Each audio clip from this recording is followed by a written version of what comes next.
അബ്ദുല്ലാഹി ഇബ്നു മസ്ഊദ് റളിയല്ലാഹു അൻഹുവിന്റെ ചരിത്രം നോക്കൂ നിങ്ങൾ സുഹൃത്തുക്കളെ. മദീന പള്ളിയിൽ പ്രവാചകരുടെ കാലശേഷം അവിടുത്തെ മജ്ലിസിൽ എല്ലാവരും ഇരിക്കുമ്പോൾ എന്തെങ്കിലും ഗൗരവത്തിൽ പറയാനുണ്ടെങ്കിൽ അബ്ദുല്ലാഹി ഇബ്നു മസ്ഊദ് റളിയല്ലാഹു അൻഹു എണീറ്റിരിക്കും. ആ നിൽക്കുന്ന നിൽപ്പിൽ അറിയാൻ പറ്റും എന്തോ ഗൗരവത്തിൽ പറയാൻ പോവാണ്. ഒരു ദിവസം എഴുന്നേറ്റ് നിന്നിട്ട് 3 തവണ പറഞ്ഞു, ഈ സദസ്സിൽ ആരെങ്കിലും ഖാത്തിഉർ-റഹ്മായി കുടുംബ ബന്ധം മുറിച്ചവരായി ആരെങ്കിലും ഉണ്ടെങ്കിൽ പുറത്തു പോകണം. ആരും എണീറ്റില്ല. രണ്ടാമതും പറഞ്ഞു, അവർ പുറത്തു പോകണം. എണീറ്റില്ല. മൂന്നാമതും അത് കേട്ടപ്പോ ഒരു സ്വഹാബി സദസ്സിൽ നിന്ന് എഴുന്നേറ്റു.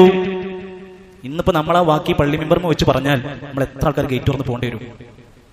കുടുംബബന്ധം മുറിച്ചവർ ഈ സദസ്സിൽ നിന്ന് പുറത്തു പോകണം എന്ന് പറഞ്ഞത് വെറുതെ പറഞ്ഞാൽ അദ്ദേഹം പറയാ, കാരുണ്യത്തിന്റെ മലക്കുകൾ ഇൽമിന്റെ മജ്ലിസ് തേടി നടന്നുകൊണ്ടിരിക്കും. ആ മലക്കുകൾ പോലും ഇങ്ങോട്ട് വരില്ല. ആ ഒരു വ്യക്തി കാരണം ബാക്കിയുള്ളവരുടെ നന്മ നഷ്ടപ്പെടും. മറ്റൊരു പ്രശ്നം, ഒരാൾ കുടുംബബന്ധം വിച്ഛേദിച്ചു കഴിഞ്ഞാൽ എല്ലാ തിങ്കളാഴ്ചയും വ്യാഴാഴ്ചയും ആകാശലോകത്തേക്ക് നന്മകൾ ഉയർത്തപ്പെടുമ്പോ ഇവന്റെ നന്മകൾ ഉയർത്തപ്പെടില്ല.